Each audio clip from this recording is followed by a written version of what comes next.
We are back with the Buffalonian Podcast for another edition of Betting on the Bills, Week 9 of the NFL season. I'm right on that, right? Week 9? Yeah, Week 9. Yeah, halfway through.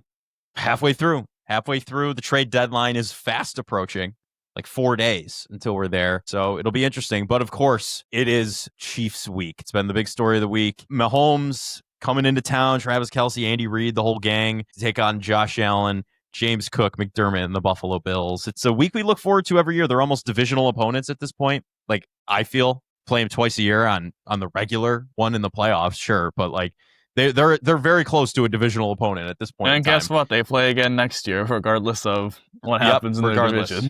Because it's the AFC West year. So yeah, it'll be interesting to see how this one goes. They did put up quite a big performance against the Panthers, some offensive concerns in the passing game we talked about earlier this week. If you missed any of that game recap, go back and listen to the Tuesday edition of the Buffalonian Podcast. You can also check out, we did a tier list, our first one for Week 9. That's up on the YouTube channel. So go check that out. Go watch it. See if you agree. Let us know. Like, comment, subscribe, leave a review, whatever you have to do, wherever you get your podcasts. And without further ado, Dom, before we dive into anything Bills Chiefs specifically, I want to get this out of the way early. We're going to take a time out for one of our sponsors. We'll be right back with more of the Buffalonian Podcast right after this.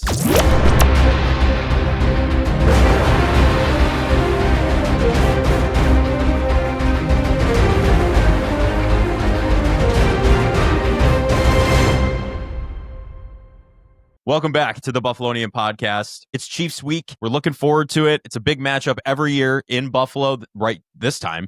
It's been in Arrowhead before, been other places, so it's exciting. I'm excited to see what we're going to end up seeing from the Bills, see if there's any adjustments after last week, or the defense can stay dominant, the run game can stay dominant, and what Kansas City's going to throw at us. But Dom, before we dive into the nitty-gritty here, offensive, defensive game plans, the game script, if you will, what are you feeling like? What's going through the nervous system as you're thinking about this game? Any worry, any concern, any, like, I guess, for lack of a better term, like cockiness? You feel good? Like, what are we feeling like here? It doesn't quite feel like a Chiefs week. No, it does not. I think this. I'm not saying some people have said, "Oh, this game is lost." I disagree with that. I just think this. Also, the idiots who are saying you need to lose this one so you win in the playoffs. Yeah, that's dumb. Miss me with that bull. We all know what happens in that scenario. They lose both. They'll go 0-2 against the Chiefs. Miss me with that. But go ahead. But yeah, it's a weird feeling.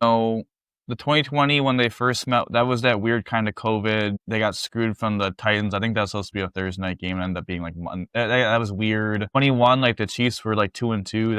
That was like coming out the AFC Championship game. Right. 22 was a high, like both teams were off the high. That was right after 13 seconds. 23 was the Bills coming off the bye at 6-6 with like a 2% chance of making the playoffs in a must-win situation in Kansas City. Last year, the Chiefs being undefeated, the Bills, were like 7-2. Mm-hmm. I think so. Like, I don't know. It feels just a little bit different this year. I don't know if it's just because like the Chiefs are 5-3. It's not like their record's fantastic, even though they're playing a lot better. The Bills are 5-2, but they're also neither one of them are leading their divisions, right? Mm-hmm. And so it's just. I don't think it's lost as lost. I just think it's like the teams are kind of in weird. The Bills feel like they're in disarray. The Chiefs, people are saying that they're back, but then they play a sloppy first half against the Commanders. They're both in weird spots compared to years past. It's not the same by any means. And the Chiefs are favored, and that's probably right. Like, I think the Chiefs have played better recently than the Bills, so it makes them. I don't know, just kind of a weird game. Yeah, I don't. I'm not big into the national media, but Danny Parkins on FS1. Have you heard of him? I have. He's like the new addition to First Things First with Nick Wright and those guys. He said something that I kind of felt like it was pretty accurate. It's not Josh Allen versus Patrick Mahomes like the normal luster, right? Like it's not being billed as that. This is more so in regards of who's got a home playoff game, right? Like that's kind of what this feels like, I guess. Like it doesn't have the same like, oh, these guys are the 1 seed in their division. They're just going to go. It's like, this is like, it's right. It's kind of like the loser's kind of going to have a hard time. Yeah. Probably going to be a wild card team, maybe. Yeah. I 100% agree. And it's kind of weird because like this is the 10th meeting, right? You would have thought that like the build up, Allen Mahomes X, like would be episode X. But I also, I'll say this, and I'll say this from a Bills fan's perspective. Like I think some of the luster is lost because the Bills lost that AFC Championship game last year. Yeah. I think there would be a different type of feel if the teams were exactly the same, right? Bills 5-2, Chiefs 5-3. Say the same results this year. Say the Bills even lose Super Bowl the same way the Chiefs did to the Eagles, but the Bills beat the Chiefs. I think we'd have a different type of vibe, right? But it's kind of like, sure. Exactly what you said about people might not care anymore about this being an early season game because the Bills just haven't done the play. Like, I think it gets lost on people that the Bills have beat them and forced to early season games, but at the end of the day, none of that has really mattered, right? Because the Bills, 2 times they had to go to Kansas City, they lost both those games. Only 1 time, right, had they beat the Chiefs, and it's really mattered because they won that tiebreaker to then host that divisional round in 23. Yeah. And then obviously they lost the Bengals in 22, and that would have been like they would have played the Chiefs on a neutral field. But so like, it's not like the game has really mattered in the regular season as much because the Bills haven't won enough to have the tiebreaker really super impact them in a positive way. Yeah, right. And this one actually, I guess, division-wise and home playoff-wise, might have the most implications of any regular season meeting these guys have had. So it'll be interesting to see how it goes. We're always rooting for our Bills, but without further ado, let's get into the breakdown here. We'll start with the defense. Had a very strong outing against the Panthers last week. Did you see Andy Dalton's, in the media junket in the locker room? He's like, yeah, I was playing last week with a broken thumb. Just wild that came out, after the game. It might have attributed to how terrible some of these throws were. Decision making to get stripped by Greg Rousseau in the red zone, take a terrible sack, 10 and a half. No. There are some things that definitely weren't inflicted by it, but maybe a couple throws, whatever. But the Bills defense had a very strong showing. They're going to be missing Ed Oliver this week. Shaq Thompson also was on the injury report, kind of popped up there. He's going to be out. Daquan Jones still going to be out. And then we'll get to it later, but wide receiver Josh Palmer also out already. But defensively, I am more confident in this team than I have been in a little bit on defense. I know Ed Oliver missing is a huge piece, don't get me wrong, but Poyer and Jordan Hancock back there in the safety position, the rotation they have was solid against Carolina, albeit not Patrick Mahomes, not Rashee Rice, not Xavier Worthy or Travis Kelce, but still solid. They did their job. All right. I was more confident in them than Taylor Rapp all season, and he had surgery, so he's pretty much kaput on the year. So we'll see what happens there. But then also Max Hairston had a pretty solid first outing. So I'd like to see more of him in there as well. Realistically, what do they need to do to stop the Chiefs? Isaiah Pacheco's out. They elevated Edwards-Helaire, which is just interesting to hear his name in 2025. And then you have Kareem Hunt. So you have a backfield of old men pretty much at this point. And you're going to have to be weary. I don't know, Dom. What do you think? Mahomes is a little shifty this year compared to years past, at least running-wise. What do you think? I fear getting home on getting to Mahomes, right? Getting sacks, getting back there. That's going to be a big part of it, making his life miserable back there. This year more than ever, though, I'm nervous. If they fly past him, zip, he's out of there. Well, how do you feel about that? Are you nervous about his scrambling ability this season as opposed to years past, or Sure. What do you think? It's always seems like Mahomes does that against the Bills. Mahomes, I think the stats showed the last 2 years, he really hadn't been too efficient when he's held the ball for over 4 seconds on those scramble plays. This year, Equan Thornton's made some plays. You've seen Worthy coming back.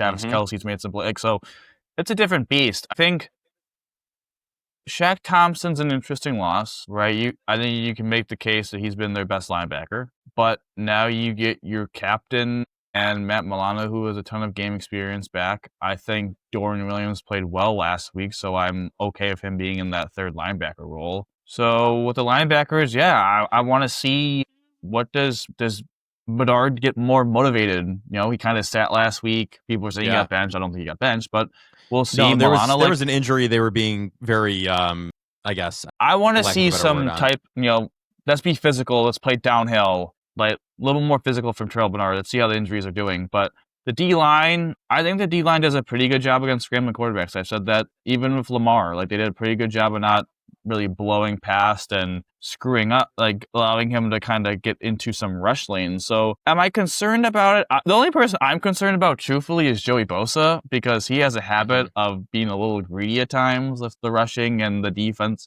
on the run defense. My thoughts exactly. I can guarantee you on a big play, they're going to do some type of quick shovel pass to Worthy, and he's going to go around Joey Bosa because he's going to have, what I'm saying? So, yeah, exactly. That would be what concerns me a little bit. But I think with this defense, I'm interested to see what happens with Harrison, right? Does he play a little bit more? Do they play man? I think they have to play man, first of all. I just do. I think they're going to have to man up the Chiefs. It's not going to be great. 100%. They're going to lose some reps, but Worthy's been really good against zone. Rashid Rice has been awesome against zone coverage. Obviously, Kelsey's Kelsey. Like, I just think Holmes has shown he will paper cut you to death. He has that Brady-esque, something that Josh has kind of learned as well. So I think they're going to have to play man. I think Harrison's going to have to play. And I'm excited. This team, when they played in the AFC Championship game, we said they were going to have to play man. And that was going to lead to some issues. And then all of a sudden you lose Christian Benford and you still have to play man and Kyrie Elam's out there, right? That was a concern. And also what was a concern too was that Taylor Rapp was out and you have Cole Bishop and DeMar Hamlin. Both of them aren't really free safeties, more of the by the scrimmage, right? And I think this year with maybe Porter playing a little bit more of that free safety, maybe they have Hancock play too on passing downs, a little bit more of that free safety. I think it allows Cole Bishop to play to the line of scrimmage. And listen, this is why you drafted Cole Bishop in the second round, right? He's an athletic kid, and they thought he could cover tight ends. I mean, in man coverage. Yeah. I mean, come on, like this is this is the game. This is the game for him. This is the game. This is why you drafted Harrison too, is so that you can afford to not get screwed in the AFC Championship game, and you can play man coverage if you're outside corners, right? It's why you drafted Cole Bishop, is to man up Travis Kelce on third down. Right? Exactly. This is why. And this have is a why, speedier cornerback as well. He's got speed you haven't had before. And this is why you have Matt Milano and Terrell Bernard, two guys that have had histories of being very good coverage linebackers, right? And this is why you invested in your defensive line, right? To have a Greg Rousseau, to have a Joey Bosa, to win on the edges. We'll see if Trey Smith plays. I think I got to look if he's actually playing because he was kind of hit or miss. I know Josh Simmons, their first-round pick left tackle, who was awesome, he's out. Trey Smith is questionable. And so they might have an opportunity to take advantage of a battered-up offensive line here, too, the Bills' defensive line. Yeah, we'll see, too. Jalen Moore was questionable, who's Simmons' backup, so I assume he'll play. But, I mean, the Chiefs do not have a very explosive running game. Oh, yeah, right. They do go 3 and 4 yards down the time, so they're efficient. It's just about, can you keep Mahomes from making those Mahomes plays? And can you live enough in man coverage to win enough reps? That's the thing. They have to win. They have to play man. And they're not, listen, there's going to be plays where Worthy pops like a 30-yard completion or Kelsey catches and he's wide spanking open, right? And that's what you live with. They lived with it against Andy Dalton when they played too high man and he beat them on a couple awesome out routes. And everyone's like, Tyrion Johnson's like, all right, like, you have credit to do. That dude won the rep. It was a perfect throw from Andy Dalton. Mahomes is going to make those throws. They have better weapons than Carolina. But I don't think they have a better ground game than Carolina. So I think, we'll see. It kind of evens out there a little bit. Yeah, no, Dowdle and Hubbard, it's a pretty solid backfield they were able to limit in Carolina. So it's Ed is huge, though.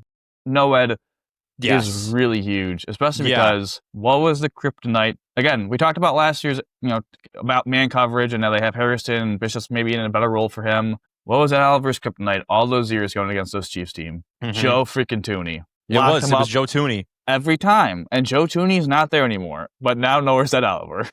Right. So unfortunately, your X factor in that situation's out the window. But yeah, it's going to be a trenches game, I would say, on both sides of the ball. Your defensive line is going to have to put pressure on the quarterback, and your offensive line is going to really have to run block. Let James. They're going to sell out against the run because they know James Cook's going to have a day. He's that guy, right? Over 200 yards from scrimmage last week against Carolina, who actually has a solid run defense. So the Bills were able to execute pretty well on them. So if you're it's a trench game. It's like no man's land in the trenches. But yeah, especially without Ed Oliver, the defense does have to step up and do what they can. It's going to be really interesting to see how they do. But like you said, couple injuries, questionable, and out for the Chiefs on the offensive lines. Take advantage of that. Do what you can to pressure them. But offensively, like I said, the run game is going to be big, of course, because James Cook is going to be a primary part of this offense. I'm interested to see with the passing offense here. Kansas City's a blitz-heavy team. They like to blitz. They have Chris Jones. It makes total sense, right? He's an absolute game wrecker. Do they throw more to the running backs on like a little running back screen? Do they still dink and dunk? Do they throw a couple more downfield? Do they change up where some guys are playing? Do they rotate what happens? I don't know. But I think McDermott's expressed some need for change, and Joe Brady has agreed to it in their respective press conferences, they both are on the same page. And I think it's going to be a kind of a complementary game here. I don't think it's going to be leaning one way or the other. I do think Allen wakes up a little bit from what he has done the past couple weeks, because in these Chiefs games, historically, what's he had to do? He's had to put that cape around his neck, right? Yeah. Like at the end of last year's regular season game, fourth down, what's he do? He takes it to the freaking house by himself, right? So I think we might see a little bit more of the X factor of Josh Allen. They might unleash him a little bit, but it's nice kind of having the double-edged sword of James Cook really being him, for lack of a better term, to really, I guess, add a second level, make that offense two-dimensional, and you can control the game with a good run game. So I think that's going to be a big thing. They're going to try and control the clock, control the game, maintain possession, keep the defense off the field as long as they can, and hopefully get some shots in there. But what do you think? I think this is a game where the Bills are going to play big. They're going to have big bodies on the field. They're going to go into 6 offensive linemen. They're going to have those 2 blocking the 2 tight ends, Knox and Haas. And I think they're going to try and set the line of scrimmage against this Chiefs front. The trenches, baby. Listen, they ran the ball really effectively in that AFC Championship game, right? Even the divisional round 2 years ago, I was really looking up as you were speaking. Like, I remember Josh threw the ball 39 times. He only threw it for 186 yards. They were really like those short passes to Shakir and Kincaid on those outs. And then you're going to see a lot of that. Listen, I don't think the Bills really have the personnel to really beat the Chiefs if they're just going to get into these obvious passing situations where the Chiefs are going to bring pressure and they're going to play man coverage behind it. Listen, the Chiefs are going to try and take away Kincaid, and they're probably going to put Trent McDuffie a lot in the slot against Shakir. And it's kind of like, Dan Coleman, what can you do for me? Like, I mean, this is kind of his game, right? Like, Steve Smith Jr. called him out this week. No better time. This is kind of his game. Like, Steve Smith Sr., someone on the outside is going to have to find a way to consistently get wins for this Bills passing attack. I mean, listen, Mari Cooper, caught 2 balls last year in the regular season matchup, and both 2 balls were when the Chiefs on 3rd down. I actually don't know the second one was like 2nd and long, but it was a blitz, right? Yeah, and it was one-on-one coverage, and he won. They're going to need that same impact from him. They're going to need a couple of those. Listen, people are going to hate it, and if it doesn't work, it's going to look stupid. I'm not going to lie. I know we said in the past, like, it's really dumb doing these 50-50 balls to Keon Coleman. But in some situations, you got to pull the trigger. You just got to do it. Against this team, I think you have to. Like, I think you have to make them respect that. And it hasn't really worked all this year. I mean, it's kind of Baltimore's like the only sample size. The Ravens game from last year. Remember, he caught those 2 back shoulder balls for like 20. Yep. I think they're going to need 1 or 2 of those. Well, even this season, Dom, he was a big reason they were making the comeback in the last couple minutes. Down the sideline, he was making some big catches. They're going to need him to be a basketball player in these situations. Like, they just are. Like, the Chiefs are going to force them to do that. Right? And also, eventually they'll stop the run. Couple elevations that just came out. Defensive elevations. Dane Jackson, cornerback, and defensive tackle Fedarian Mathis from the Dane Jackson squad. Got elevated? Yeah. That's interesting. I wonder. The only reason why I could see Dane Jackson being elevated and playing is if they're going to healthy scratch Jamarcus Ingram. Yeah, maybe they will. Maybe they will. This I'm not super surprised by, because I think Logan's out of practice squad elevations. Yeah, they would have to sign him to the team if they brought him up again. And they signed Phillips to the 53, so Phillips is going to be in. So Mathis is going to be the 4th defensive tackle, or more of a one tech. So I think that makes some sense. So I mean, but sorry to interrupt there. The offense. No, you're good. Offensively, I'm going to say this right now. Josh Allen, I need some designed runs. Yeah, we do. That's what they need. They're going to need Josh to run as much as he can. They're going to need every yard possible. They're going to feed James Cook. James Cook, again, big game against them in the AFC Championship game. James Cook's had big games against the Chiefs, right? He has. And he's also had a big game. He caught that touchdown against the Chiefs. I wonder if they put him on some of these linebackers. The Chiefs do a pretty good job at defending tight ends, but I do wonder if the Bills get them in heavy personnel, get 3 linebackers on the field for the Chiefs, and they can attack that 3rd linebacker. They did last year, right? When Chanel had to play that 3rd linebacker spot, like Dawson Knox beat him. Remember, Kincaid didn't play in the regular season game. Dawson Knox beat him for like that 25-yard play action. I think we're good. Again, that's another Dawson play. Knox against the Chiefs, baby. Dawson Knox against the Chiefs. You got to respect it. You got to respect it. This guy right here. The biggest player of the game will be the Bills' offensive line. Like, if they can handle these blitzes and they can establish a good ground game, I think it just allows them to also protect your defense, right? We talked about the game script, how the Bills' defensive line, their pass rush is probably the best part of the defense. Like, get them a lead, make Kansas City a little jittery, a little be like, wow, that's another 8 minutes off the clock. They kind of did that again in the divisional round. I think they held the ball for like 37 minutes. I feel like kind of what the Bills' formula needs to be to win this game. But again, the biggest X factor is the offensive line. If they have a day, Karlaftis has played really well this year. That's going to be a tough test. But they have Spencer Brown, they have Dean Dawkins, you got to trust them. They had to figure out a plan for Chris Jones. I don't trust Osiris Torrance to really defend against Chris Jones. I don't either. I know he beat them. I know he got him on that fourth down. You know, Cybo won that rep, but like I don't. And then finally, like again, as I said, like Keon Coleman. I know he's much maligned, but this is a game where you need him. You need him to make a couple plays to make the defense respect him. Yeah. He's gotta put his name out there. He's got to get the job done. He is much maligned. After the video of him in the towel during McDermott's post-game speech, like last week, that turned on him fast. That was bad. Okay, explain to me why he was just looking around, right? Like he wasn't McDermott really was talking. Okay. He wasn't clapping like with the team. Yeah. He wasn't I respect that. Clearly, he was already in, like stepping into the shower, and someone grabbed him and said, "Hey, coach is about to talk." You know, because his mind was clearly on the Dove Men Plus Care for the shampoo or whatever. So he wasn't worried at all about what McDermott was saying. But listen, I think he's got a place in this offense. I really do.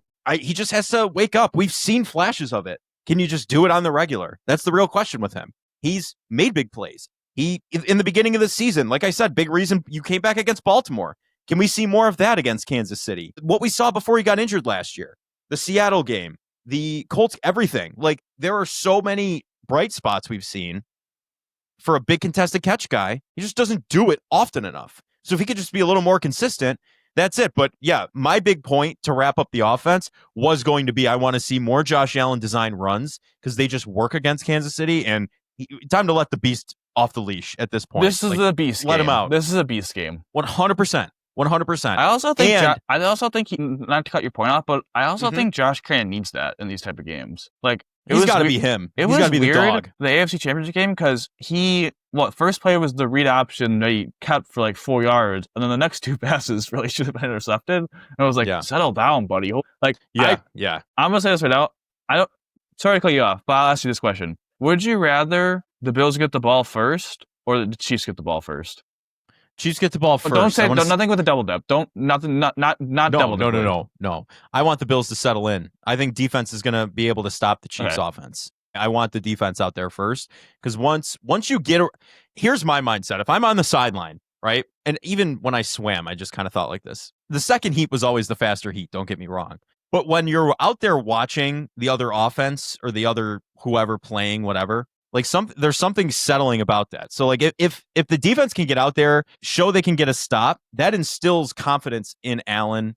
Or if they score, if the Chiefs go down and score, he's like, all right, this is it. He knows what he has to do at that point. You know what I'm saying? Like, just let him get I don't know. It's tough. Because part of me, like, in the little devil on the shoulder is like, no, we want him out there first because we want to go down there and make the statement. Sure, I totally understand that.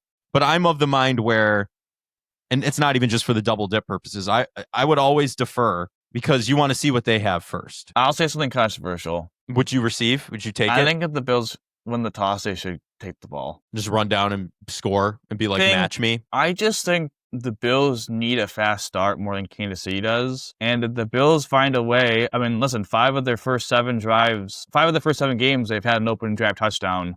I know it would be tough to get rid of the double dip, but also we've seen the Bills, honest to God, in the end of the first half, call timeouts to try and get the ball back. It feels like to get like that double dip opportunity, it's always hit them in the butt.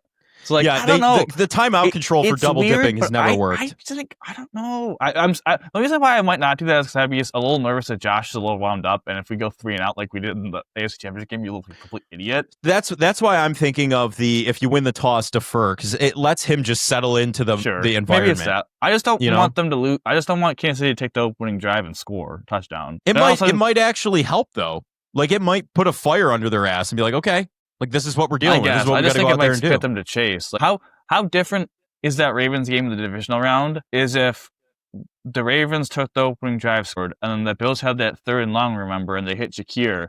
I don't know. If they don't get that 3rd down and they go 3 and out and punt back to Baltimore, I think they were probably going to lose that game. Like, no, you're right. And the Bills tend to panic in chasing situations. The offense does. There's bad throws, bad runs, whatever. Like it's just like everyone's just took a hit of a pixie stick on the sideline and went insane as soon as they're trailing. But no, the last thing I wanted to say about the offense, throw to the running backs. Like we said, they're going to be blitz heavy. Throw to James Cook, throw to Ty Johnson. And hell, if you want to throw Ray Davis in there, do it. Okay. That's how we got his one touchdown this year. They were doing this frequently last season. They were throwing to the running backs, and it was effective. Why this season we have strayed from that, I don't know. But against Kansas City, it might be an effective way to utilize the running backs in a different way, especially like you said, third down situations, line Cook up out there if they've got three linebackers. Throw to the running backs, 100%. PSA out there, throw to the running back. I've been asked. I think I've said that the past 3 betting on the Bills now. We need to start throwing to the running backs. And they have a little bit, but not enough as we'd like. So before we get into, you already kind of said your X factor. Do you have a different one, or was that it? No, I think the Bills' offensive line is the biggest X factor in the game. All right, sounds good. I'll have one. If they play good football, they have a formula to win. If they don't play well, and they're off, with their timing and their runs, and they get stuffed a couple times by the line of scrimmage, and they don't communicate on the blitzes, and Josh has to evade 3 runners all day, it's going to be a long day in the office for the offense. Yeah, no, I totally get it. For mine, you'll get it on the other side of this timeout. We'll be right back with more of the Buffalonian Podcast.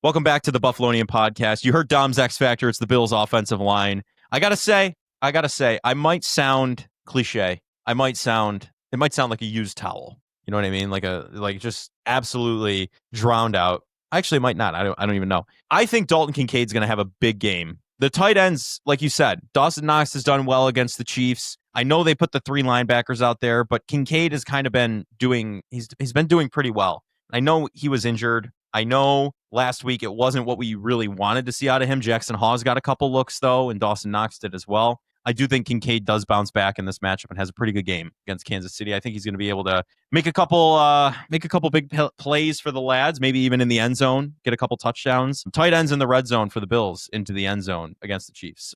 Dawson Knox has had a history of that.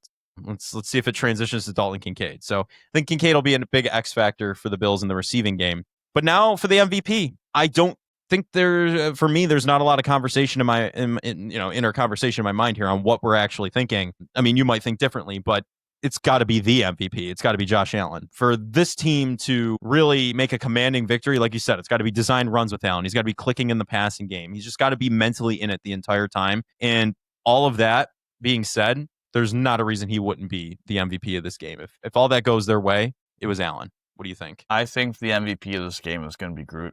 I love it. I think Groot's going to get a sack on a big third down late in the game. And I also think in the first half, he's going to record a second career interception against the Chiefs. Oh, remember, I love it. He had that really cool tip one his rookie year. Yes. I think he gets another one. I like it. Hey, he had a hell of a game last week, too. He's only trending up. Sack and interception for Groot this week. Okay. Sacking it. You've been pretty good at calling stuff. I wouldn't be surprised if that actually happens. So Thank you. We're speaking things into existence here. Comes down to it now. Score predictions. Dom, I'll let you go first. You've had a history in years past of picking against the Bills in their regular season meetings against the Chiefs. Will that trend continue, or are you gonna stick with the hometown team here? Yeah, I got Buffalo 23, Kansas City 27.